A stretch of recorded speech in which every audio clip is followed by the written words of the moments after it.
नमस्कार दोस्तों, स्वागत है आपका आज के लेक्चर में। इस लेक्चर में हम देखने वाले हैं मोरलिटी और एथिक्स के बीच में अंतर, यानी एथिक्स वर्सेस, यहाँ पर हम देखेंगे मोरलिटी वर्सेस मोरलिटी, है ना। मोरलिटी को हम यहाँ पर आस्थाएं दे रहे हैं नाम। इंग्लिश में, हिंदी में देखिए कुछ भी लिखा हुआ आ सकता है, आप तो इंग्लिश में फोकस कीजिए। मोरलिटी यहाँ पर नैतिकता जो है वो मोरलिटी के लिए भी लिखा आ सकता है और एथिक्स के लिए भी लिखा हुआ आ सकता है। आपको सिर्फ और सिर्फ इंग्लिश पे फोकस करना है। उसके बाद में ये ऐसा होता है मेंस में, है ना। आपको जो है वो इंग्लिश एक बार देख लेना है, फिर उसके बारे में लिखना आपको शुरू करना है। कहीं आप वहां पर नैतिकता देख के आप एथिक्स के बारे में या मोरलिटी के बारे में कंफ्यूज हो जाओ, है ना।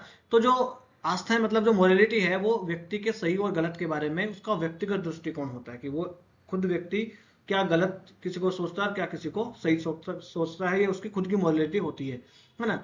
और जो व्यक्तिगत सांस्कृतिक और सामाजिक संदर्भ पर निर्भर करती है कि वो किसी एक समाज की कैसी संस्कृति है ना, या उसके व्यक्तिगत मूल्य क्या है, या वो एक पूरी तरीके से उसके सांस्कृतिक किस प्रकार से माहौल में वो रह रहा है, वहां उसके ऊपर डिपेंड करते हैं मोरलिटी, है ना। जो एथिक्स होती है, इसके बदले में एथिक्स जो है वो सार्वभौमिक रूप से स्वीकृत मानकों पर आधारित होती है, यानी वो पूरे वर्ल्ड के लेवल पे वो बात करती है। नैतिकता पूरे सार्वभौमिक रूप से वो बात करती है, ठीक है।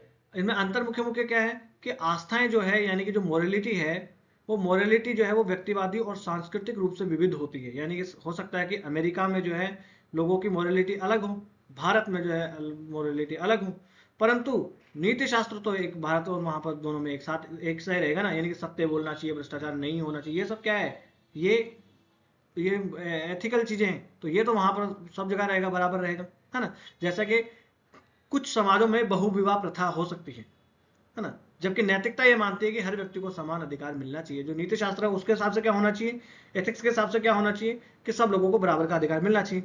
मगर कुछ समाजों में बहुविवाह प्रथा है, क्योंकि वो उस समाज की मोरलिटी है, उस समाज की नैतिकता जो है, उस समाज की आस्थाएं जो वो उस बात को स्वीकृत करती है, उसको सही मानती है कि समाज में एक टाइम पे आप देखो कि दास प्रथा है। तो नीति शास्त्रीय रूप से एथिकली जो है वो तो दास प्रथा गलत थी, मगर उस समाज में मोरल रूप से उनको सही माना जाता, उसको मोरल माना जाता, इमोरल नहीं माना जाता था, ठीक है। फिर आ जाते हैं आस्थाओं के गुण क्या है, यानी जो ये मोरलिटी है, उस मोरलिटी के गुण क्या है वो हम देख लेते हैं। तो ये व्यक्ति केंद्रित होती है, यानी उस आदमी पर डिपेंड करती है, उस व्यक्ति पर डिपेंड करती है कि उसकी क्या मोरलिटी है, वो किस चीज को सही मान रहा है, किस चीज को सही नहीं मान रहा है, किस चीज को सही मान रहा है, किस चीज को सही नहीं मान रहा, उस व्यक्ति के ऊपर डिपेंड करता है ना। ये व्यक्ति पालन पोषण, विवेक और मानसिकता पर निर्भर करती है मोरलिटी उस व्यक्ति की। उसका लालन पोषण कैसे हुआ है, एक आदमी अमेरिका में जो है वो रहा है, एक आदमी भारत में रहा है, एक आदमी जो है वो अमीर घर में पैदा हुआ है, एक आदमी गरीब घर में पैदा हुआ है, एक आदमी शहर में पैदा हुआ है और पला बड़ा है, एक आदमी गांव में पला बड़ा। तो इनकी मोरलिटी जो है वो दोनों की, सबकी इनकी अलग अलग होगी। फिर है संदर्भ और सांस्कृतिक विशिष्टता। ये भी निर्भर करती है कि विभिन्न समाज और संस्कृतियों में जो है ये मोरलिटी अलग अलग होती है। जैसे कि कुछ संस्कृतियों में व्यवस्थित विवाह एक परंपरा हो सकती है, लेकिन ये सार्वभौमिक रूप से स्वीकार्य नहीं है। कुछ में ऐसा हो सकता है कि जैसे भारत में इस प्रकार से विवाह किया जाता है कि घर वाले देखेंगे फिर ये करेंगे, ये हमारे लिए ठीक बात नहीं है, हमारे लिए मोरल है। हमारे यहाँ बड़ों का सम्मान किया जाता है, सर पे कुछ कपड़ा वगैरह रखा जाता है। मगर हो सकता है अमेरिका में, ब्रिटेन में ऐसा ना हो, वहाँ पर उसके कुछ और सिद्धांत हो। यहाँ पर झुक के नमस्ते करके पैर छू किया जाता हूँ, वहां पर जाते हैं फिर वो अमेरिका वगैरह में, पश्चिमी देशों में ऐसा होता है कि वो हाथ मिलाते हैं, गले मिलते हैं, वो ऐसे ऐसे करके वो नमस्ते करने का उनका तरीका है। तो हो सकता है हमारे लिए वो मोरल नहीं है, उनके लिए वो मोरल है। तो ये सब चीजें भी उनकी मोरलिटी के ऊपर प्रभाव डालते हैं कि संदर्भ जो है, सांस्कृतिक विशिष्टता क्या रही है। फिर गतिशीलता, यानी कि समय और व्यक्तिगत अनुभव जो है उनके साथ भी जो मोरलिटी है वो बदलती रहती है ना। वो जो मोरलिटी है वो समय के साथ भी बदलती है। हो सकता है कि हम देखें कि 19वीं शताब्दी में जो है वो दहेज प्रथा और बाल विवाह और इनसे रिलेटेड जो है सती प्रथा, इनसे रिलेटेड अलग विचार होते हो, मगर आज वो विचार नहीं है, उसको आज इमोरल माना जा रहा हो। उस टाइम पे उनको मोरल, सती प्रथा को, इनको सबको मोरल माना जा रहा था, है ना। जैसे महिलाओं के संबंध में देखें तो समय के साथ कैसे बदलती रहती है। जैसे पंचायती राज अधिनियम है, तो उस पंचायती राज अधिनियम ने महिलाओं के बारे में विचार को बदल दिया है कि महिलाएं भी नेतृत्व कर सकती है। पहले क्या मानते थे कि महिला जो है वो तो नेतृत्व कर ही नहीं सकती, उनमें से क्षमता ही नहीं है, वो तो घर का काम देखने के लिए होती है, ट्रेडिशनल रूप से ऐसा ही माना जाता था। मगर इस एक्ट ने बदल दिया पूरी विचारधारा कि देखो भाई किन गाँव में सरपंच बन रही है, अच्छा काम कर रही है ना। तो ये समय के साथ भी और जो है व्यक्तिगत अनुभवों के साथ भी मोरलिटी बदलती रहती है। अगर आपके व्यक्तिगत अनुभव किसी चीज को लेकर गलत हो गए तो फिर आपकी उस चीज को लेकर मोरलिटी भी बदल जाएगी। आप अब तक ये मान रहे हो कि अमेरिका जो है एक अच्छा देश है, अमेरिका के नागरिक जो है वो मेहनती नागरिक हैं, जापान के नागरिक हैं वो बड़े ही अनुशासनात्मक नागरिक हैं, मगर आप जापान गए और आपने देखा कि वहां पर तो अव्यवस्था फैली हुई है। आप अमेरिका में गए और आपको जो बड़े बड़े सुंदर यहाँ पर दृश्य दिख रहे थे, वहां पर जाकर आपने देखा कि यहाँ पर तो पूरा ड्रग्स का ये फैला पड़ा है, पूरा क्या अव्यवस्था है यहाँ पर फैली हुई। तो आपकी मोरलिटी फिर बदल जाएगी उस चीज से रिलेटेड। ठीक है, फिर है एथिक्स और जो मोरलिटी है, इनमें हम देख लेते हैं यहाँ पर पूरा पूरा अंतर, है ना। तो परिभाषा क्या होती है, जो एथिक्स है, यहां पर एक बार मैं लिख दूं,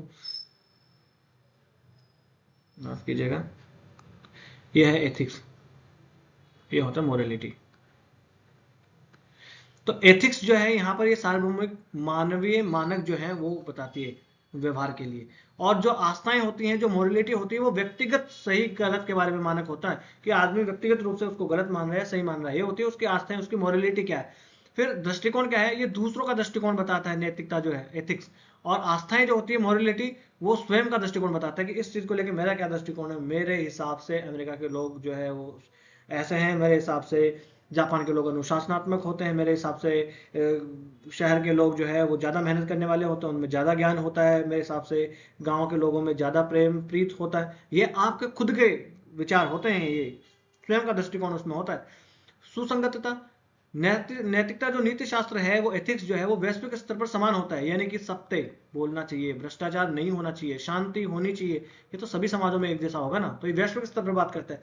मगर ये जो मोरलिटी है वो आपकी समाज के अनुसार बदलती रहती है, कि हो सकता है कि मिडिल ईस्ट में अलग, उसके समाज में अलग तरीके की कुछ मॉरल वैल्यूज हो और भारत की कुछ अलग तरीके की मॉरल वैल्यूज हो सकता है कि वहां पर बहु विवाह जो है उसको वो मोरल हो, वो सही बात हो, मगर भारत में बहु विवाह करना मोरल बात नहीं है आज के समय में, है ना। वहां भारत में गर्भपात करना सही बात है, नॉर्मल बात है, कोई नहीं, किसी कोई भी गर्भपात करवा सकता है। हो सकता है कि मिडिल ईस्ट जैसे देशों में, नॉर्वे जैसे देशों में और ऐसे देशों में वो चीज गलत मानी जाए, सही नहीं माने, तो वहां पर वो इमोरल हो, ठीक है।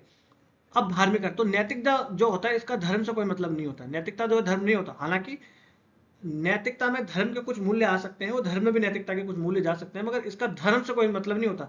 धर्म का केंद्र बिंदु कौन होता है, भगवान, ईश्वर। और नैतिकता का मूल बिंदु कौन होता है, इंसान, मनुष्य, ठीक है ना। परंतु जो आपकी मोरलिटी है उनमें धार्मिक संदर्भ हो सकता है ना। आपकी क्या मोरलिटी है, आप जहां आप पले बड़े होंगे वही वही वही तो चीजें आपकी मोरलिटी बनाएंगी। तो हो सकता है कि वो धर्म जो है उसकी वैल्यूज आपके ऊपर प्रभाव डालें। फिर मूल शब्द ये एथोस से निकला है, नैतिकता जो है, एथिक्स जो है वो एथोस शब्द से निकला है, और ये मोरलिस्ट शब्द से निकला है, जिसका अर्थ होता है प्रथाएं या परंपरा, जो आस्थाएं। ये अंतर आपको इतना इसमें देख लेना है। फिर आगे आ जाते हैं, क्यों एक व्यक्ति को नैतिक होना चाहिए, क्या ऐसा कारण है कि भैया हम नैतिक बने, क्यों क्यों बने हम नैतिक। कोई आदमी कहे कि भैया हमें हमें तो नहीं बनना नैतिक, क्यों बने नैतिक। तो नैतिक बनने के पीछे कारण है, एक तो गहरी इच्छा होती है अच्छाई की।